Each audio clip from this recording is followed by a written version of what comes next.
Dựa vào một câu chuyện có thật, một cô gái quyết định tham gia thử thách bơi qua eo biển Mát-Ant.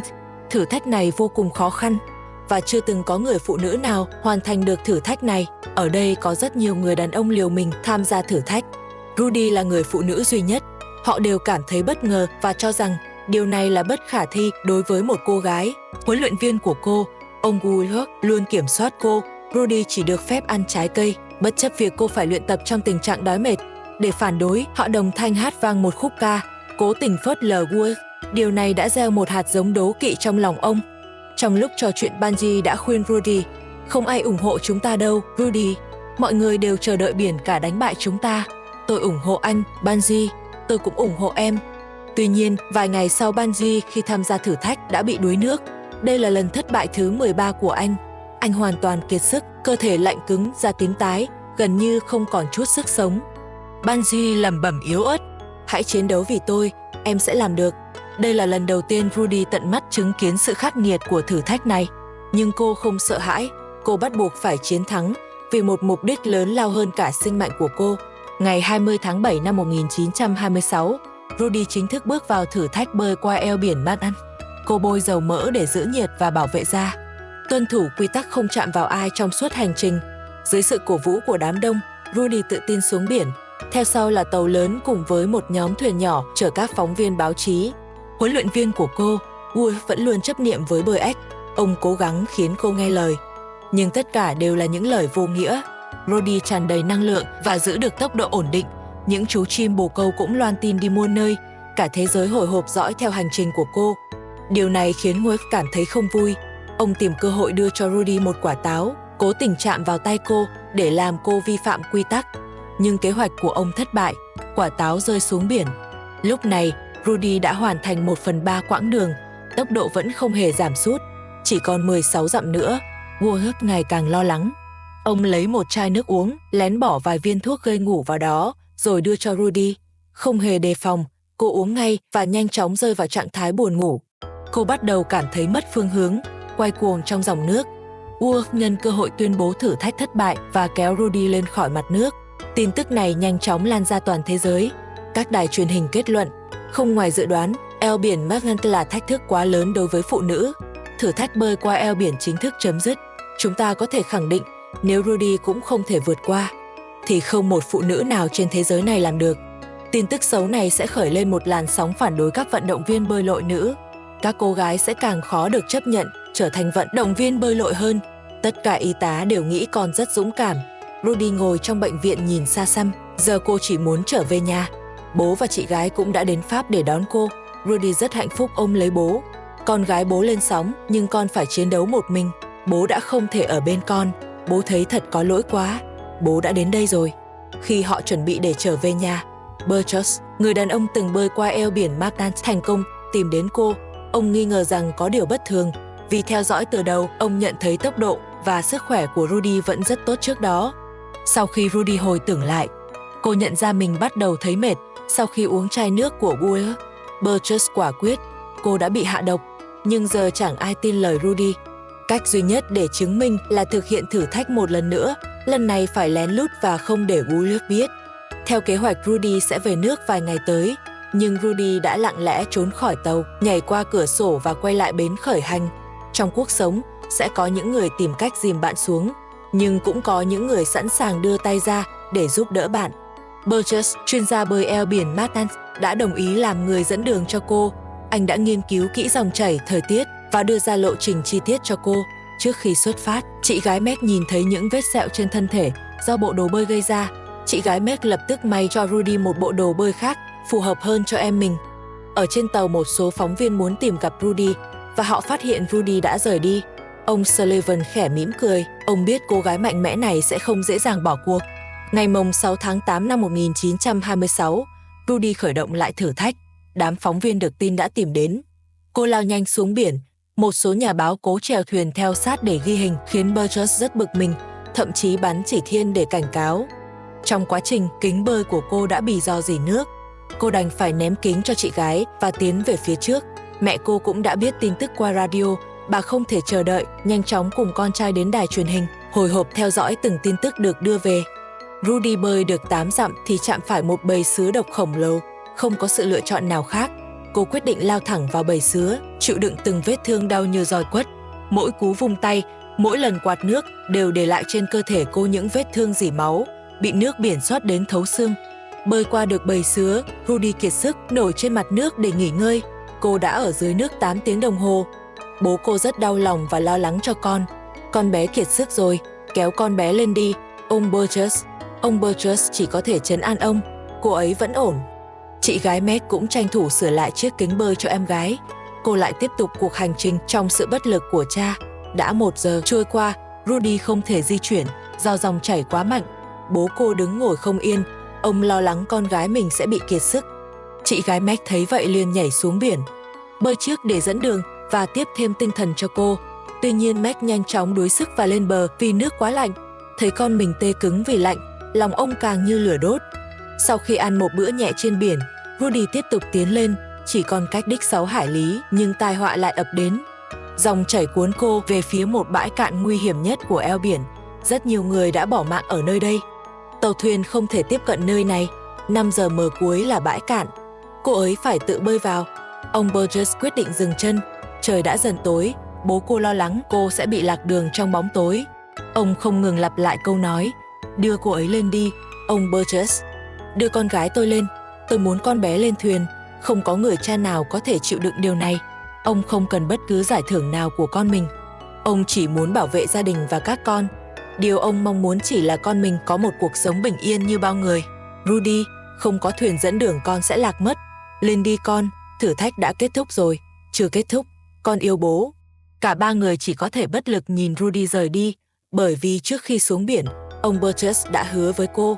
Ông hứa với tôi, bất kể thế nào, không ai được phép kéo tôi lên khỏi mặt nước, kể cả cha hay chị gái tôi. Họ không bao giờ hiểu được tôi, chỉ có ông hiểu tôi.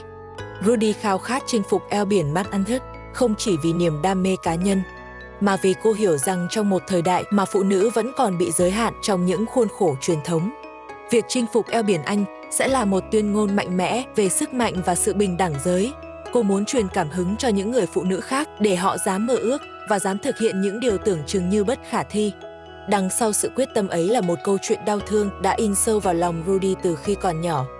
Năm 1914, tại New York, Mỹ, một thảm kịch kinh hoàng xảy ra trên sông Hudson. Một con tàu chở khách bốc cháy khiến hơn 1.000 người thiệt mạng, phần lớn là phụ nữ và trẻ em. Dù con tàu đã rất gần bờ, thật đau lòng khi không ai nhảy khỏi tàu vì họ không biết bơi. Chứng kiến bi kịch, cô bé Rudy nảy sinh khao khát học bơi. Nhưng Rudy mắc bệnh sởi nặng, một căn bệnh gần như vô phương cứu chữa thời bấy giờ. Gia đình chìm trong tuyệt vọng. Dẫu vậy, Rudy đã vượt qua bạo bệnh và hồi phục ngoạn mục. Mẹ cô, bà Reiter, quyết định cho con học bơi để tránh bi kịch như những nạn nhân trên tàu. Nhưng bố cô không đồng ý vì xã hội Mỹ thời đó đầy định kiến. Phụ nữ học bơi bị coi là không đứng đắn, thậm chí có thể bị cảnh sát bắt nếu để lộ da thịt trên bãi biển. Ông cũng lo sợ con sẽ mất thính giác nếu để nước vào tai. Nhưng Rudy vẫn không bỏ cuộc. Cô bé cầm lấy cây đàn và cứ hát không ngừng, bất kể khi nào, ở đâu, mỗi sớm mai, mỗi chiều tà. Gia đình chúng ta luôn vui vẻ, túi rỗng không một xu dính túi.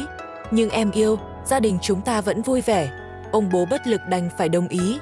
Mặc dù ông yêu là người bảo thủ, nhưng ông lại rất yêu con mình. Đừng sợ, bố sẽ giữ con. Rudy không hề sợ hãi lao nhanh xuống nước, như thể cô sinh ra để bơi. Hai chị em Rudy và Meg thường cùng cha tập bơi ở bến tàu bất cứ khi nào rảnh. Cứ như vậy, kỹ năng bơi lội của họ rất tốt và thậm chí nhiều chàng trai cũng không thể sánh bằng. Khi đã trưởng thành, bà Rita quyết đoán cho Meg và Rudy tham gia đội bơi lội chuyên nghiệp. Bà tìm đến một câu lạc bộ bơi nữ và gặp huấn luyện viên Esken, người đã khẳng định đầy cảm hứng. Trong tự nhiên, sư tử cái mới là kẻ săn mồi thực thụ.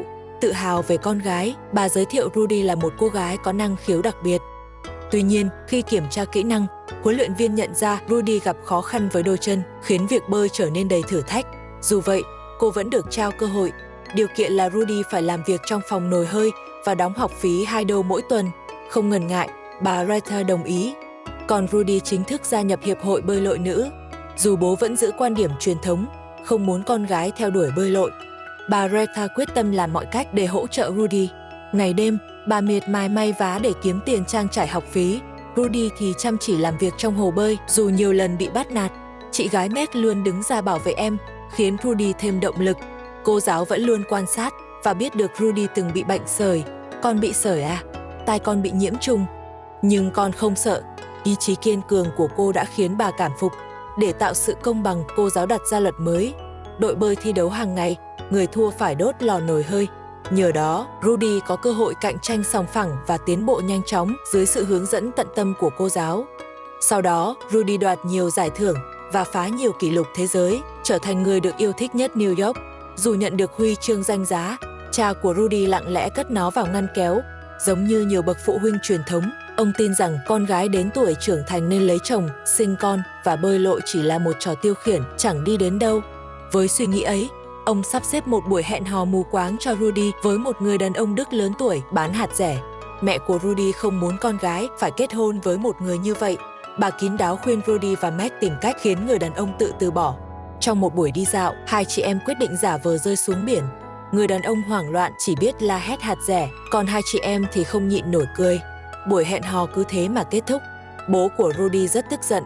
Với ông, Rudy từng mắc bệnh nặng, thính lực kém, chưa bao giờ được đến trường, khó có tương lai vững vàng nếu không có người chăm sóc. Dù cứng nhắc như vậy nhưng ông luôn tôn trọng vợ và con gái. Ẩn sau sự nghiêm khắc là tình yêu thương và nỗi lo âu của một người cha, luôn mong con gái mình tìm được chỗ dựa vững chắc trong cuộc sống. Vài ngày sau, Rudy bất ngờ nhận được lời mời từ Ủy ban Olympic Hoa Kỳ để tham gia Thế vận hội Paris. Đây là một cơ hội lớn, nhưng vì số chỗ hạn chế, Rudy buộc phải đi một mình. Huấn luyện viên mới của cô, Ward, là một người đàn ông kỳ lạ, đặt ra hàng loạt quy tắc, bao gồm việc buộc mọi người phải bơi ếch. Một kiểu bơi mà ông đã thất bại 21 lần khi thách đấu trên kênh tiếng Anh. Ông cũng sắp xếp đội bơi nữ ở ký túc xá gần Tubin, ở đó ồn ào đến mức họ không thể ngủ ngon. Tệ hơn, để ngăn cản bất kỳ sự tiếp xúc nào với vận động viên nam, ông cấm đội nữ rời ký túc xá tập luyện. Trong khi đó, đội bơi nam được tự do tập luyện mà không hạn chế. Rudy và các đồng đội gần như không được luyện tập trong 3 tuần, khiến thể trạng suy giảm nghiêm trọng trước khi bước vào thi đấu. Dù cố gắng hết sức, Rudy chỉ giành được huy chương đồng trong nội dung cá nhân. Kết quả này khiến cô cảm thấy sự nghiệp Olympic của mình đã chấm dứt. Sau Thế vận hội, Ủy ban Olympic quyết định giải tán đội bơi lội nữ.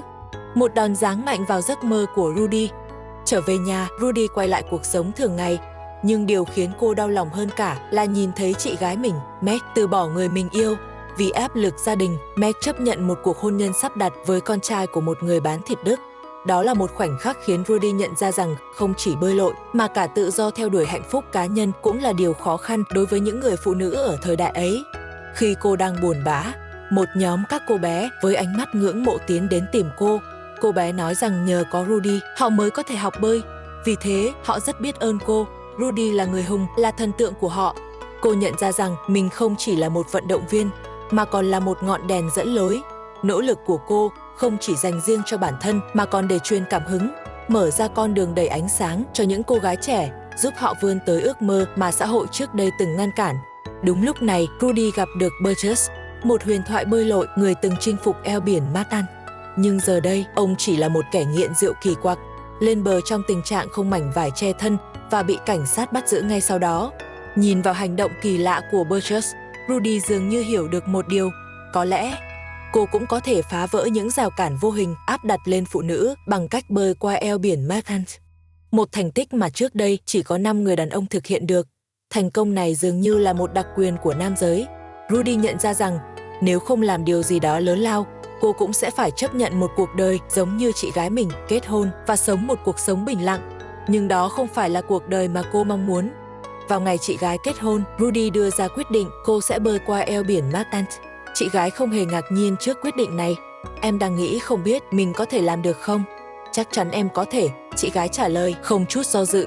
Tuy nhiên, để bơi qua eo biển Manhattan, Rudy cần có tài trợ. Cô tìm đến huấn luyện viên của mình. Mặc dù ủng hộ học trò, nhưng cô giáo Esther lo lắng rằng nếu Rudy thất bại, họ sẽ lấy lý do con thất bại để đóng cửa nơi này. Điều này càng củng cố quyết tâm thay đổi định kiến về phụ nữ trong xã hội xưa cũ này của Rudy. Cô giáo Esther dẫn cô đến gặp Sullivan, một quan chức thể thao Australia. Nhưng ông này nổi tiếng phản đối việc phụ nữ tham gia các môn thi đấu Olympic. Sullivan không chỉ từ chối mà còn cố gắng thuyết phục Rudy từ bỏ ý định. Ông ta mô tả chi tiết độ khó của việc bơi qua eo biển Manhattan. Khoảng cách giữa hai bờ là 21 dặm, nhưng để vượt qua các dòng hải lưu mạnh, người bơi có thể phải bơi tới 50 dặm. Nước biển cực kỳ lạnh, sóng biển cao tới 20 feet và các cơn bão bất ngờ xảy ra mà không báo trước. Chưa kể, biển còn đầy sứa độc và thậm chí có cả cá mập nguy hiểm. Để chứng minh khả năng của mình, Rudy đã đề nghị Sullivan một vụ cá cược. Nếu cô có thể bơi từ New York sang New Jersey trong vòng 3 tiếng, ông ta sẽ phải tài trợ cho thử thách của cô. Dưới ánh hoàng hôn, Rudy bắt đầu cuộc thử sức. Sullivan cử người theo dõi hành trình của cô. Mặc dù Sullivan nhìn có vẻ cộc cằn, nhưng ông cũng là người ấm áp. Trong lòng ông cũng thấp thỏm không yên, một phần ông cũng mong Rudy có thể đến kịp giờ. Ngay khoảnh khắc ông Sullivan cảm thấy thất vọng, Rudy đã mỉm cười ngồi trong xe hơi. Rudy vừa hoàn thành quãng đường bơi đúng 2 giờ 56 phút. Gương mặt ông hiện lên sự kinh ngạc tột độ. Khoảnh khắc đó, Rudy không chỉ là một cô gái trẻ bình thường, cô là một điều kỳ diệu. Nhờ vậy, thử thách bơi qua eo biển Manhattan đã nằm trong tầm tay cô. Hai cô trò đã có một bữa tối vui vẻ bên nhau. Tối hôm sau, mẹ bất ngờ chia sẻ với Rudy bà rất lo lắng. Vì em gái của bà đã chết đuối trước đây và bà không muốn con gái mình mạo hiểm như vậy. Troy chia sẻ mọi suy nghĩ của mình với mẹ. Ta không biết làm sao mà con có đủ dũng cảm thế. Con học được từ mẹ. Chính bà là người đã gieo hạt giống dũng cảm vào trái tim con gái mình. Vì vậy, bà quyết định sẽ ủng hộ con vô điều kiện. Mặc dù Rudy sinh ra trong thời đại định kiến bảo thủ, nhưng cô được sống trong gia đình yêu thương cô hết mực. Huấn luyện viên Epstein cũng như người mẹ thứ hai đã dìu dắt cô trên chặng đường dài, cùng với sự hỗ trợ nhiệt tình của ông Sullivan, Burgess, Bungie và tất cả những người đồng hành khác. Rudy không chỉ có thêm sức mạnh để tiếp tục ước mơ, mà còn nhận ra trên hành trình này cô không hề đơn độc. Phản diện duy nhất có lẽ là huấn luyện viên Wolf, một người luôn sợ hãi người khác sẽ thành công hơn mình. Giờ đây cô đã ở trong nước gần 13 tiếng. Rudy bắt đầu cảm thấy nỗi sợ hãi bao trùm khi không thấy gì ngoài bóng tối, không biết mình đang ở đâu. Bố, chị gái và ông Burgess đi dọc bờ biển không ngừng hy vọng. Bất ngờ phía sau họ rực sáng những ngọn lửa. Những người dân nước Anh đang nhóm lên những ngọn lửa lớn. Họ đang làm mọi cách để dẫn đường cho cô. Nhìn thấy ánh sáng phía trước, Rudy lấy lại sức và tiếp tục bơi. Dưới chân cô đã là cát, đám đông bùng nổ hò reo. Rudy đã làm nên lịch sử, trở thành người phụ nữ đầu tiên vượt qua eo biển Manhattan, hoàn thành quãng đường 35 hải lý trong 14 giờ 39 phút, nhanh hơn kỷ lục của nam giới tới 2 giờ. Chiến thắng này không chỉ là kỳ tích cá nhân, mà còn là tia sáng mở ra cánh cửa mới cho phụ nữ toàn thế giới, phá tan định kiến và truyền cảm hứng mạnh mẽ cho phong trào nữ quyền. Sau đó bà đã bị mất thính giác và trở thành huấn luyện viên bơi lội cho trẻ em khiếm khuyết. Rudy mất năm 2003, hưởng thọ 98 tuổi.